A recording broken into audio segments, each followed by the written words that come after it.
Nothing Personal starts in 30 seconds.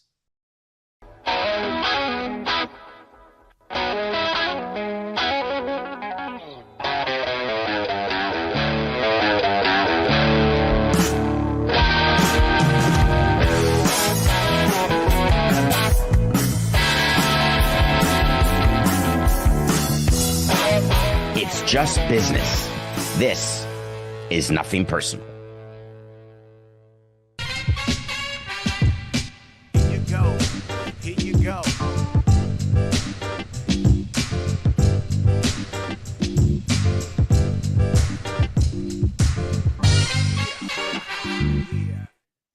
Coincidence. That's the Nothing Personal word of the day. It is Thursday, February 27th, 2025. Today's episode is brought to you by DraftKings. DraftKings, the crown is yours. Coincidence. Love them. I had no idea that you would be in Montana. This is the greatest moment of my life, said Tom Brady to Matthew Stafford. I'm just here chilling out post Super Bowl, feeling super good about my ability to uphold the terms of my $375 million Fox contract. I'm barely thinking about the Raiders. I'm focused on not tearing my ACL, MCL, and meniscus. I'm just out here on the slopes, maybe getting a little coffee, getting a little din-din. What are you doing here? Matthew Stafford says back, Tom, this never happens to me. I never run into anybody. This is like when I chose to come here, I just figured this is the really cool place to be. And then Brady said, hey, man, weren't you in Cabo like 4 years ago? And Stafford said, I think I was. Why do you ask? Because I remember, and I could be wrong because I'm Tom Brady and I was distracted, but I don't have a producer in my ear. But I think when you were in Cabo 4 years ago, that was the same day you were traded to the Rams. And wasn't Sean McVay, the coach of the Rams, also in Cabo? Isn't that the most unbelievable coincidence, Tom? Wherever I go, it happens to be that either the coach or the person in charge of a team that I'm rumored to go is in the place that I am. It's amazing. Tom, 1 second, Matthew Stafford said. I'm just getting a quickie from the Mara family. Just want to make sure that what we're getting from the Giants is going to be less than what we're going to be getting from the Raiders because I'm going to present to the Rams the better trade, and I know that I'm going to go to the Raiders. So I just got to make sure the Giants are going to offer less than what you are, Tommy boy. 1 second. It's like laughable, all of this to me. You know what's not laughable? It's when two different people are reporting the same story in two different ways, and then they get angry about it. This whole insider stuff, can we agree that we're the problem? We cause the addiction. It's not the sports insiders getting all the info that has made us addicted to them. It's us wanting to pretend that we've got information before our friends do that we can then forward, repost, relike, talk about at the water cooler, old reference. Can you believe that Stafford and Brady are in Montana? Why would they be in Montana together? Hold on, let's take a look what Jordan Schultz says. Jordan Schultz is the son of Howard Schultz, Starbucks CEO, former. It's not about nepotism. He's an insider, man. And he has a thought. He has a thought that Tom Brady and Stafford cannot be there coincidentally, and that the Raiders are in play for Matthew Stafford. Ian Rappaport, another football insider, has a different thought. Raptor has the view that, hey, I don't know why they're there together. It's just a cool place for rich people to go. It's like saying that when two people are in LA at the same time, they're going to make a movie together. It's absurd. So Rappaport's main point was nothing to see here. Of course, we have to talk about Brady's agent, Don Yee. Don Yee told NFL Network, reporters are making mistakes, obviously, because there's nothing going on here. Then why is it, do you think, that Jordan Schultz and Ian Rappaport had a security incident in Starbucks? Now we know why Howard Schultz was there. His son, Jonathan. 4869. Sarah, you didn't catch that. Or if you did catch it, you didn't yell at me. There's no Coca today. This is show 1224, Sarah. How many have we done without Coca? Is this our second show that we've done without him out of 1,224? It's our third? Holy cow, you veteran, Sarah. Everyone be nice to Sarah, producing the show, yelling 3 in my ear, 3. Like it is 50% more than 2. That said, we don't have that many reps together. So, for example, Coca would know right now, without me having to mention, that I have no idea what we were just talking about. Oh, thank you. 4869. Jordan Schultz was in a Starbucks. Funny. I assume that he's got a good relationship with his dad, because if not, he would have been in a Dunkin' Donuts. So he's in a Starbucks, and somehow there was a confrontation with Ian Rappaport. And the confrontation was reported to NFL security. And NFL security is investigating. They're taking statements. But I'd like you to imagine what this confrontation was about. Is it about Jordan Schultz saying one thing about a Montana sighting between Brady and Stafford and Ian Rappaport saying another? Do you think that two insiders would actually confront each other because they have a different view of the same story? Or do you think they would confront each other because one got the real story, one didn't, but one's doubling down on being wrong because that's what insiders do? And they don't want to admit, oh, wait a minute, I'm getting misled by Tom Brady and Tom Brady's agent. God forbid that would ever happen. In the history of the world, an executive and a player has never taken advantage of someone in the media. You heard Darren Ravel say it on the Levitard show with me. Those journalists, they don't get misled. What I said to Darren and what I'll say to you, really? You don't think that we spin stuff to try to cover it even though it's asinine and it makes everyone look stupid? Are you buying for 1 minute that Tom Brady and Matthew Stafford were hanging out, having fun, and not discussing Stafford going to the Raiders? Do you think for 1 minute that that's not a violation? Tom Brady is the executive in charge of the Las Vegas Raiders. Stop pretending that he is the analyst for Fox Sports. That's his side hustle. When you are trying to figure out as a new executive who your quarterback's going to be, and you want to do everything in your power not to be Jordan or Jeter, you want to run a team that's successful, you want to find a way to differentiate yourself, you want to be the GOAT on and off the field. You're not trading for Matthew Stafford until you spend time with him. But what he's got to learn is that what we do as executives, Tom, and this is right for you and for your agent, whoever's listening, you don't do it in a place where you're going to be recognized. And if you're worried that that's every place, we've got ways to sneak people into your home. We've got ways to sneak you into another person's home. We can close down a restaurant. There are myriad ways to have private meetings, none of which are available, open to the public, and then we control what we leak, who we leak to. Do you ever wonder why you don't have two conflicting insider stories about certain things in baseball? Let's pretend like a signing.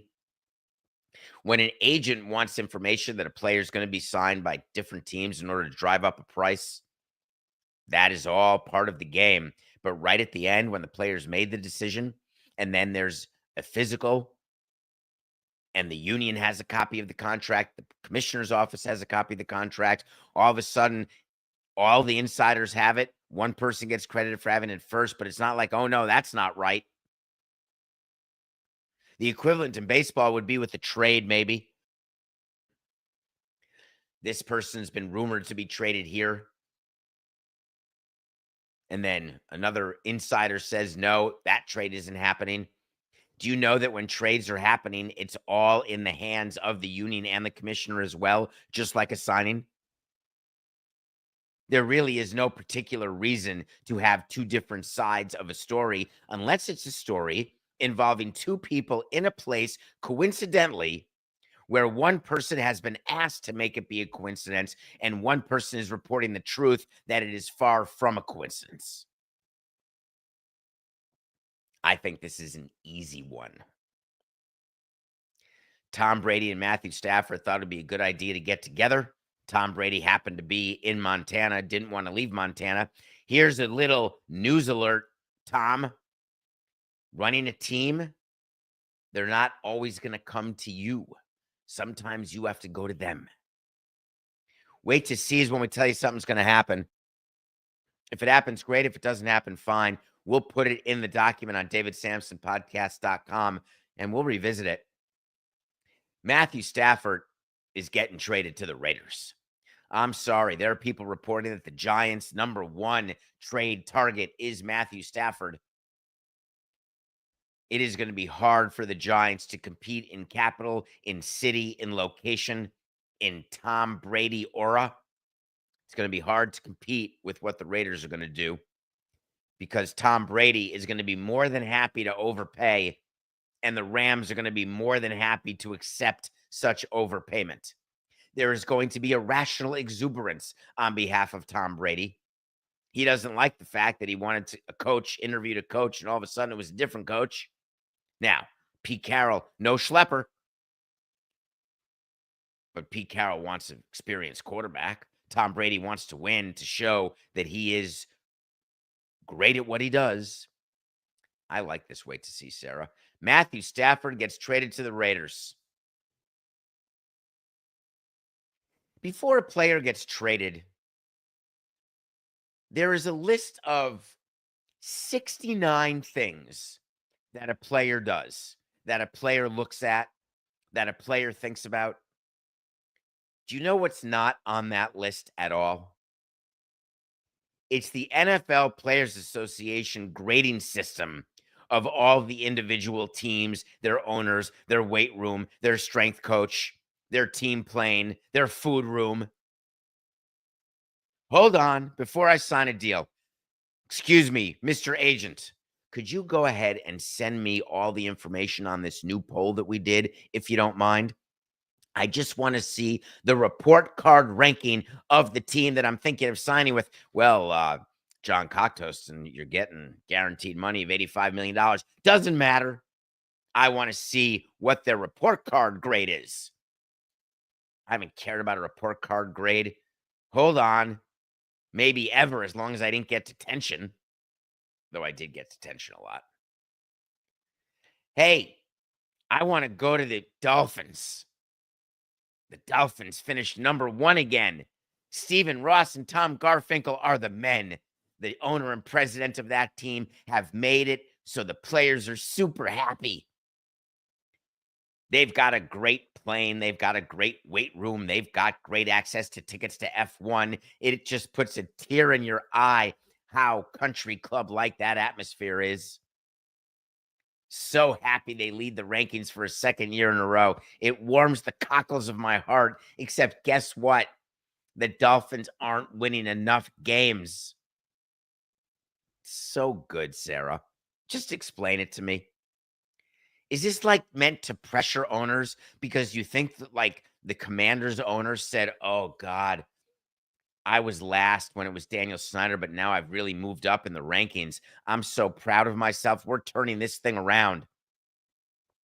Do you think that Clark Hunt looked around after winning the Super Bowl last year and said, are you kidding me? I was ranked number 31. This is terrible. My players are miserable. Hey, Patrick, what size ring finger do you have? Hey, Taylor, you got enough security? Are you people taking it seriously? It's getting so much media attention. They released this annual report card survey, and all of a sudden, everybody starts talking about it. Local teams the beat writers, I guess it's content during the offseason, post-combine, pre-combine, during the draft, after the draft, getting ready for spring training. Who knows? Treatment of families, A. Well, the Yankees know all about that because Juan Soto's family wasn't treated well. They got an F, I guess, so Juan Soto's a Met. Could you give me a small break? $765 million. If you had just treated my family better, I would have been a Yankee. The food dining area, that's an A+ for the Dolphins. Yeah. Got Snickers bars, licorice jelly beans, protein shakes, chefs to cook whatever you want at your whim. And they've got flame broiled burgers. But don't worry, they also got an A+ with a nutritionist and a dietitian because that's so important. The locker room, A+, training room, A, weight room, A+, strength coaches, A+. Number of playoff wins, F. Maybe I'm overreacting, Sarah. Is that possible? I'm just asking because when you run a team, and I've done it, I do want the players to be comfortable. I think it's outstanding to have a good training room. I think it's nice to have a nice team playing. I think it's nice to be nice to the nice, said Frank Burns. I just haven't quite found the correlation because I wasn't any nicer to players in 03 World Series win than I was in 13, lost a hundo. As a matter of fact, way better facilities out of Pro Player once we were in Marlins Park in 2013. Oh, but David, you had a small payroll and you had bad players. I don't see where that is in the survey. Hold on. Let me look carefully here. Woody Johnson gets an F. One owner got an F. Why do you think Woody Johnson got an F? Is it F for meddling? Then everybody gets an F. Is it F for having their son involved? Then everybody gets an F. What's the reason? Oh, the facility's old? I don't know. Ryan Fitzpatrick put out a tweet. He played for 49 teams, and he put out a tweet saying, I don't know, the Jets facilities were damn nice. I liked it. Fitzpatrick said the rankings are ridiculous. I totally understand that. I really do. It's funny to me. Ryan Fitzpatrick would know. He signed with all these teams. He didn't pay attention to the report card, the rankings, none of it, because why would he? It makes no sense. Get it? Why would he? If my PR person called me and said on a random Tuesday, David, the players just did a survey and you're the least popular team president, you got an F, I would go immediately into the owner's office and I demand a raise. If my PR people came up to me and said, David, I got to tell you, you got an A. Players love you. I'd hide from the owner because the owner is the one who should be getting the A and I should be getting the F. But just in case, I would say to the owner, we got to make some changes here because we're not making the playoffs and yet people think we're amazing. Are people somehow confusing that Marcello is willing to make a really nice salad for everyone pregame, yet we're still winning not even 81 games? What are we talking about here? It is funny just to bring it back to the Miami Marlins making their announcement before the season when we did the segment. I don't know, Sarah, when we did it. Maybe this week or last week. I wasn't here last week. We did sit downs. I don't remember. Either way, remember when the Marlins owner says we've got the best weight room in the community, in all of baseball. It's huge. Did that change their win-loss projection? Did DraftKings call up all the teams and say, excuse me, we're measuring weight rooms. Is yours yay big or is it yay big? All right, let's put that into the hopper and see what that does to the team OUs. 0.0% difference. So for all the people who are going to read all the articles today, I just ask you to ask yourself, are you feeling good because you're a fan of a team that gets good grades? Does it change how you feel about your season, about your prospects for next season? Are you totally despondent because you made it to the NFC Championship and lost, but your team got an A, so it makes up for it? Or did your team get an F and your team made the playoffs and you're wondering, man, I thought I was happy, but now I'm not? Give me a break. Do not let yourself succumb to this survey.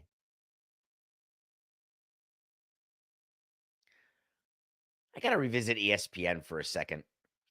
Getting a lot of heat on this. There's an episode that's going to come out tomorrow. What is today, Sarah? Today is Wednesday. So 2 days from now, on Friday, you are going to see Today's Thursday. I had yesterday wrong too, Sarah. Do you remember that? 4/69/24. Today is Thursday, February 27th, and tomorrow there'll be a show called The Sporting Class, part of Pablo Torre Finds Out. John Skipper and I recorded that show yesterday, and one of the things that we covered is the ESPN Major League Baseball divorce, where they both mutually opted out of the contract. And you're going to watch the show, spoiler alert, you're going to hear John Skipper and I have a very different opinion. And one of the things we do in the Sporting Class is we don't manufacture different opinions because it's good for the show. We are not hot take people. It is a sports business show, an award-winning, your favorite, the top sports business show. Sorry, Darren. And the reality is that we've got two very different opinions about what it means for ESPN and MLB to have both decided to mutually opt out. That's repetitive. I don't have to say both decided to mutually, and I certainly don't have to say it twice. One of the hints we got, the Atlanta Braves are owned by Liberty. The Atlanta Braves were spun off into a separate publicly traded stock. That means that the Atlanta Braves are one of the very few teams, along with the Packers, you can still hide stuff and move stuff into categories, and you can still do creative accounting and different ways of presentation. But the closest you're going to get to full disclosure, other than me sitting down and giving the entire finances over to a reporter, which I did in 2000 and whatever year it was, when there was such confusion over the Marlins and Deadspin. Don't worry about it. Not even worth bringing up again. But when you hear the Atlanta Braves do an earnings call, that's what they're called. You get your investors, you talk about your company, how it's doing, what it's projected to do. You do it 4 times a year, hence the word quarterly earnings call. So Terry McGurk was on a call, and Terry McGurk was asked about the MLB ESPN breakup. And if you don't believe me, then I think you ought to think about whether or not it makes sense to lie to people on Wall Street. It does, if you don't mind soap on a rope. And Terry McGurk said that the breakup of MLB and ESPN, quote, this will have no effect whatsoever on the Braves' economics. I think the market is going to be surprised at the enthusiasm and uptake on these sets of rights that are becoming available for next year. I know that the interest is very strong, and I'm sure you'll hear more from Rob Manfred on this in the coming weeks. Now, Terry McGurk and Rob Manfred are close. It should come as no surprise that Terry McGurk said this, because I said it too, and I agree. And this is what's going to happen. Sorry, Mr. Skipper. Now, you could end up being right, but I feel like you may not be. Now, if it's true, what you'll hear tomorrow in the Sporting Class from John, I understand that MLB would want in the marketplace that we're good. We're going to get more money. This is a breakup we're happy about. It's sad that it came to this, but we are going to live to see another day, and it's going to be a brighter day. It's going to be a bright, sunshiny day. But guess who the vessel is if you don't have certainty that you're right? The vessel is any private owner leaking it to the media. You don't tell Terry McGurk on an earnings call to carry your polluted water if you are not being truthful. You go to a different owner like Jim Irsay, and you have Jim Irsay spew a few things. God, I love mixing sports. And if you are a true fan of Nothing Personal, you know exactly what we're talking about. When Jim Irsay was used by Roger Goodell to say certain things during COVID and beyond, that is an amazing Nothing Personal callback. If you're not with me and you're new, thank you. Keep telling your friends about us. Then all I'm saying is that the commissioner's office is in cahoots with owners, and they talk about who's going to say what to the press, when, what they're going to talk about. It is strategic. It doesn't mean we're right all the time. We're not. But it does mean that there's a plan. The plan, if you are frantic about your new rights deal and that you're going to get embarrassed because ESPN walked away and you can't replace the money and you're totally screwed, you don't try to bolster the market by sending out Terry McGurk on an earnings call. Because if you did, McGurk would look at you and say, dude, I'm not doing that. Call on somebody who can just speak to the media regularly.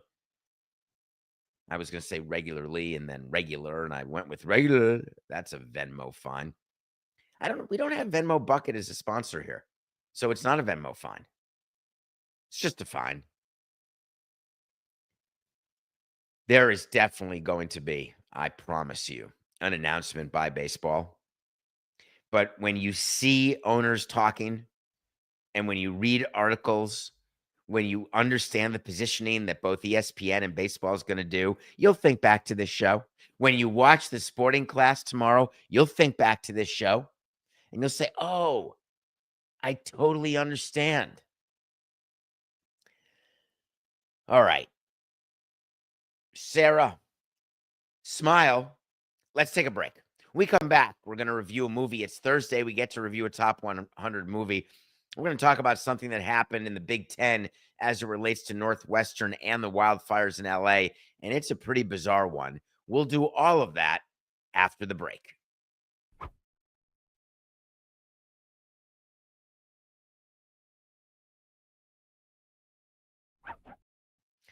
Way to go, Sarah. Welcome back.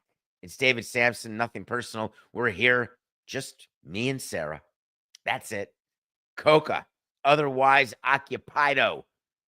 It's only the third show he's missed out of, I don't know how many shows we've done, at least 1,300 shows. Sarah's got you, Coca. That was a great break. You did the wipe perfectly. We're back. We get to review an unbelievable movie. So today is Thursday. And on Thursday, we review a movie from my top 100. It is outrageous that I continue to give you this excuse. It's inexcusable, actually, that I have not updated my top 100 list in a while. It's actually insane. We've got the Oscars Sunday. Anyone else excited? Tomorrow's show, Sarah. I hope you're excited. I got to do the ballot. My ballot will be released on our show tomorrow. I'll go over a few categories and then publicly release the ballot. I take this very seriously. I do a ballot contest with my kids. I'm going to get Adnan Virk to release his ballot. Adnan, I know you're listening. Are you ready to publicly release your ballot? We're not doing a stained carpet show this year with Metal Hopefully next year. I think it's a good chance that it's next year, but not this year. 2 out of 3 ain't bad, Meatloaf.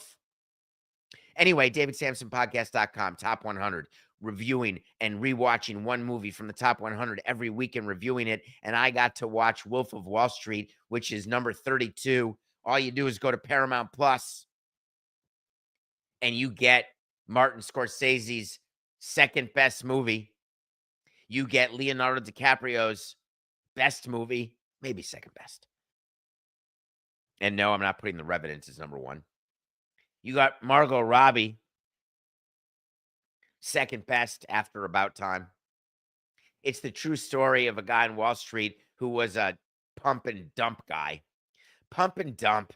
What a fun expression. When I was on Wall Street, when I start telling stories, Sarah, does it remind you of Kaiser Soze, Kevin Spacey during The Usual Suspects? When I was on Wall Street with that Redfoot guy, No, I was actually on Wall Street, and we couldn't do pump and dump because it was an actual firm called Morgan Stanley. It was a real firm. Pump and dump is when you're on the penny sheets. It's stocks that aren't worth anything, and you're basically stealing money from non-sophisticated investors. That's what you do. Call them on the phone and say, how many of you get these texts now? Do you want to make $850 a day from your home without getting off your couch? Hell yes, I do. Raise your hand if you don't want to make $7,000 a week for not moving. I'm just asking, is there anyone out there? If you are dumb enough to take a call from a pump and dump firm who says, I just want you to buy a couple thousand shares of this stock because we love it. It's only trading at a couple pennies. You're going to double your money in 30 days. They're lying to you. They're taking advantage of you. You are the dummy. There's a great line in Rounders. When you're at a poker table and you don't know who the mark is, you're the mark. It's the same thing with something that's too good to be true financially. One of the questions I'm asked most, Sarah, one of them. I mean, Survivor is probably number one, World Series number two,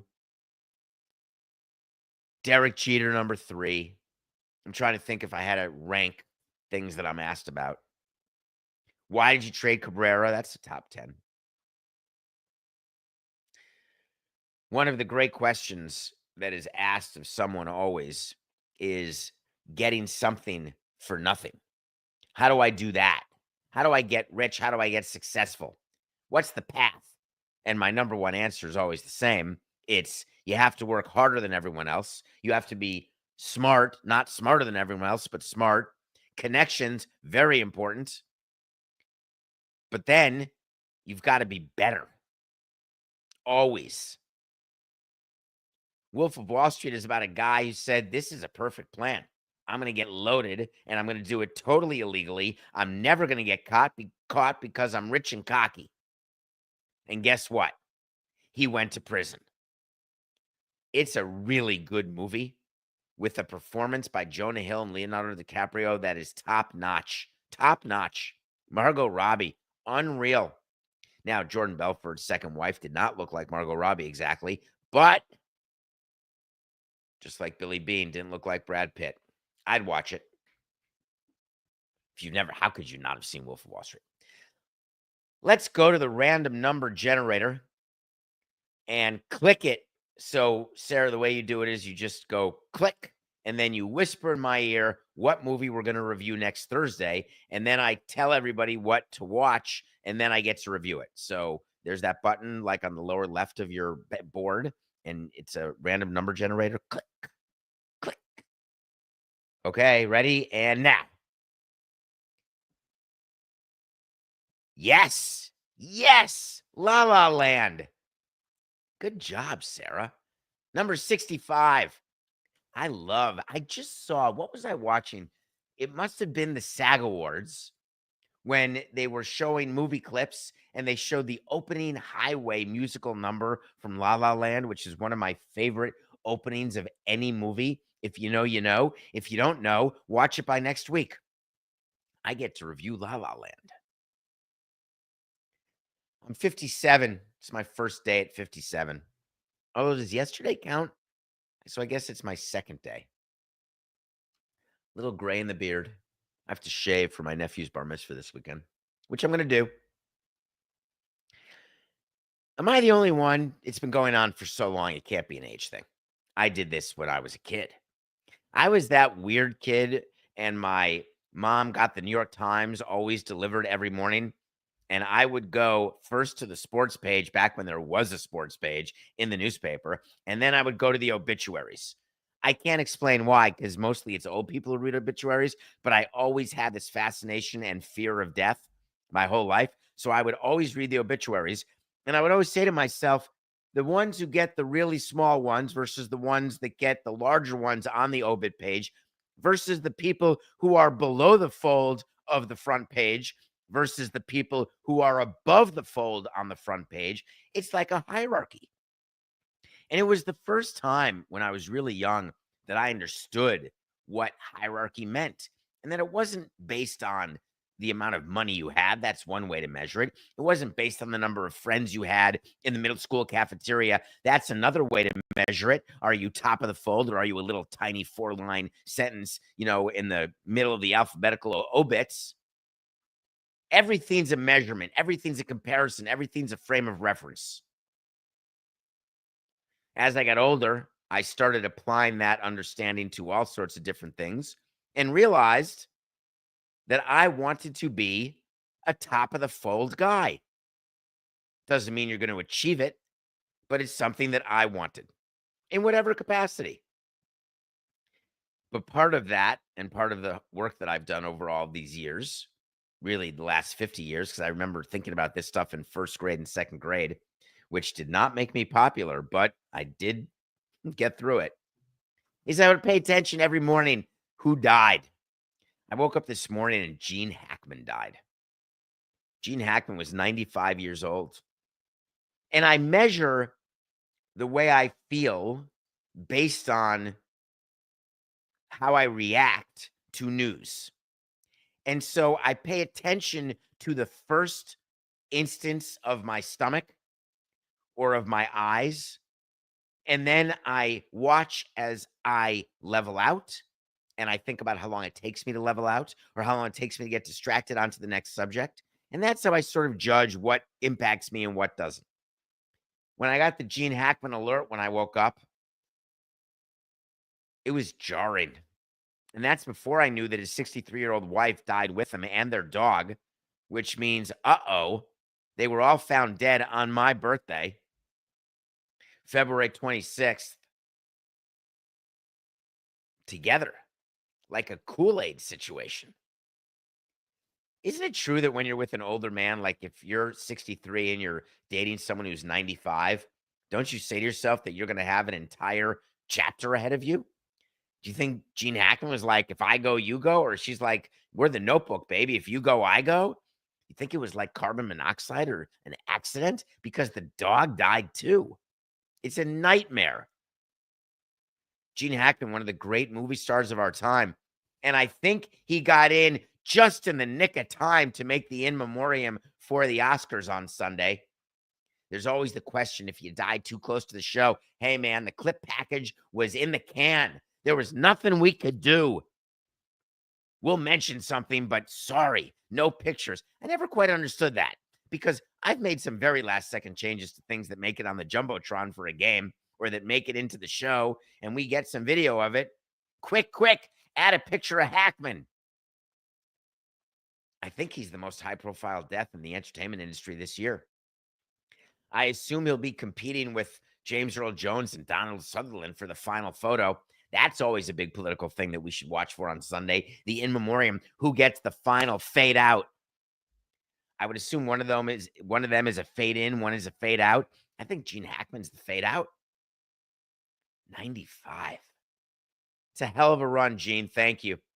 If you're looking for another movie to watch and you want to watch a double feature of Gene Hackman movies, that people will tell you to watch The French Connection. I loved it, but no. I'm going to have you watch Mississippi Burning and then No Way Out. Mississippi Burning with Willem Dafoe, Frances McDormand. It's an important movie to watch, especially today, when you say to yourself, my God, this can't happen today. And then you're like, wait a minute, this definitely happens today. No Way Out. You think to yourself, that does not happen today. And then you look around and say, crikeys, it totally happens today. So these movies have aged perfectly well, sadly. Sort of like a John Hughes teen movie. Things never change. Remember the wildfires that took place in January in Los Angeles? Remember when there was going to be, Sarah, what was it? Sarah, stay with me. There was an NFL game. Was it a playoff game that got moved to a neutral site? And they played it in Phoenix, and it was going to be between the Rams and somebody. The Vikings. Yes. I want to say that you got into my ear faster than Coca. That was amazing. Thank you. Remember during all that time and people were freaking out because LA was on fire? and what a nightmare it was, and how through award season we're complimenting and thanking firemen and first responders and all the people who were helpful. And there was lists of people whose houses got burned. And everybody talked about, oh, what a non-nightmare that a celebrity's third house got burned. And I said, wait a minute, there's a lot of people whose only house got burned, neighborhoods destroyed, survivor guilt galore. The last thing on some sports teams' minds was, hey, are we playing tonight? Remember when the Lakers postponed all those home games? News came out yesterday that the Big Ten, I got to get Tony Petiti on the phone. Tony, help me understand this, please. The Big Ten ruled that Northwestern is going to officially have to forfeit the games that they did not play against USC and UCLA. Northwestern's women's basketball team made a decision to not fly to the West Coast while the fires were raging and games were being postponed left and right.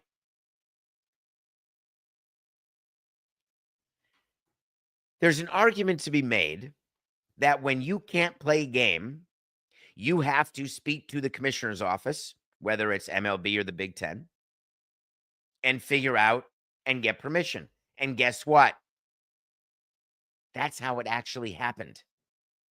Except in this case, USC and UCLA could not have that game rescheduled. It did not work out.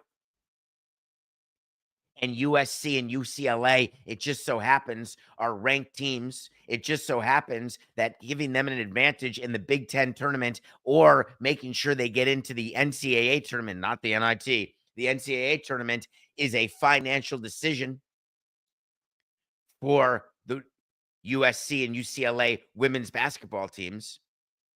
And they now get a victory over Northwestern. The quotes that came out are difficult for me to believe. Mark Jackson is the Northwestern athletic director, and he said that Northwestern accepts the decision by the Big Ten Conference to strictly apply the conference bylaws as written in issuing forfeits for missed competitions by Northwestern's women's basketball.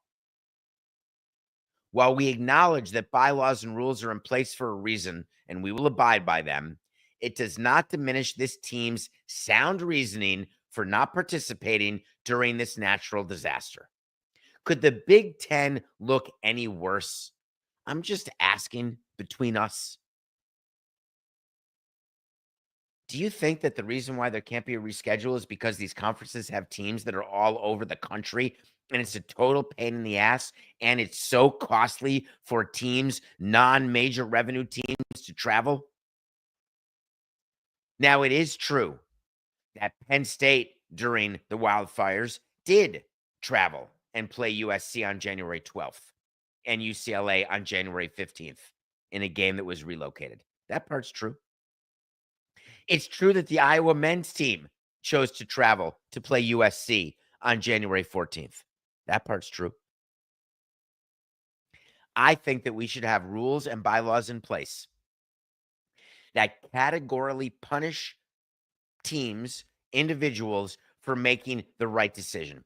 I think that is perfectly on par with our country. We ought to be promoting chaos. We ought to be promoting every man for himself, every team for itself, every woman for herself. Total anarchy. Who cares? Other than the NCAA and all the conference heads and all the conference commissioners who want to make sure they keep the power, consolidate the power, grow the power. And this is not me going full Levitard talking about power to the people, how all the rich people have all the power. No. This is me talking about the ability to do what's right. You didn't have to give Northwestern those forfeits. You get together and you find a way to get the Northwestern team to fly out to play the games. Don't tell me there's a schedule issue. It's a financial issue. You can 100% find common off days to do games every time. For crying out loud in baseball, when we had to reschedule stuff, there is always a way to do it. And we play every day, 162 games in 185 days. No common off day, no problem. We'll figure it out. I don't like that Northwestern, because I love Northwestern, as you know. I don't like that Northwestern is being painted as a team that has to wear 2 forfeits. It's not right. You know what else isn't right, Sarah? Transition alert. The fact that I'm 18-21 in my nothing personal pick of the day because the Knicks couldn't hold the 19-point lead over a crappy Sixers team and they end up winning by 5. Therefore, they don't cover. So we're 18-21. Philadelphia Sixers, who have lost 69 in a row, and Embiid's not playing. Paul George trying to figure it out. Thank God we have a major breaking news alert. This is amazing. Good timing, Sarah. Beep, beep, beep, beep, beep, beep. I was trying to do the nothing personal music. Did that work? Da da da da da da da. Paul George has made an announcement. Ladies and gentlemen, my name is Paul George, and I want to let the Podcast P family know that after today's episode with Dwight, I plan to take a break from the pod just to focus on getting my body right, getting mentally right, and help this squad make a push toward our goal to finish the season. That's a very good goal, Paul. And give ourselves a chance to be in contention to compete for a championship. So beautiful. I don't know if you know this, but when athletes do podcasts, they're also the producer of the podcast. They're doing the rundown of the podcast. And I am not in any way saying it's easy to do a podcast. Trust me, it's not. The daily grind, it's something. It can make you a little wacky. But this is good. Paul George, he's focused. He's laser focused. The big 3 of Maxey, George, and Embiid is coming for you. Taking a break from the pod to focus on getting my body right? I may have this wrong, Sarah, so I don't want to be embarrassed. Is Paul George doing 12-hour shows every day? Can we check on that for the Podcast P family? Just out of curiosity, what the length of the episode is. And then we're going to triple that for preparation time, using roughly the same math that I use for what it takes to put together and think about nothing personal every day, 4 hours a day, thinking of topics, reading stuff, which is way more hours, coming up with ideas, and then a rundown, and then looking at it, thinking about what I'm going to say, hours and hours and hours every single day. How long is that show, Sarah? Do we know? Too much to look at with only 2 minutes left in the show? Don't worry. That's a lot of time. I'm not trying to be cynical and rude here. I'm just saying that I don't want my player to all of a sudden be able to get his body right and focus on the season because he's not doing his podcast anymore. That's absurd. You can do a podcast and have your body right. Yes, you can. Hey, pass the donuts, would you please? I always eat with 2 minutes to go. I always have like 2 donuts, 2 Oreos. The Sixers. They're obviously trying to get into the lottery, Paul. Keep doing your podcast. Maybe what the Sixers should do is they should say to Paul, we have an idea. We want you to double the output of your podcast, and then we may license it from you. I like that athletes are doing podcasts. I don't mind the competition. Believe me, I'm fine with it. As a matter of fact, the more podcasts out there, the better, because by comparison, when you do it every day, when you work your arse off every day, that gets attention and it gets growth and revenue and contracts. Nothing personal pick of the day. Can you believe we have come to the time when the Milwaukee Bucks are underdogs at home to the Denver Nuggets? Denver Nuggets 2.5 over the Bucks in Milwaukee. Why is it that we're taking the Nuggets over the Bucks? Is it because you know I love Milwaukee and we're 18-21, so we have the feeling that it's already time to fade me in the impossible to wager NBA because you're biting your nails off, sometimes manicured, wondering who's going to play, who's not, and then whether it's going to be a 30-point game or not. The reason I'm taking the Nuggets over the Bucks I'm sorry to all of my people in Milwaukee, though I do have peeps in Denver. The Nuggets are just a better team. And I think over the course of time, taking the better team is the way to go. Nuggets 2.5 over the Bucks. And I end with a quick correction. We make corrections when we get things wrong, and we get things wrong. We did a whole facial hair policy thinking that the Yankees and then our Expos and Marlins were the only teams. Guess what? The Cincinnati Reds had a facial hair policy for 30 years. I was wrong. It's just business. I'm going to go shave. This is nothing personal.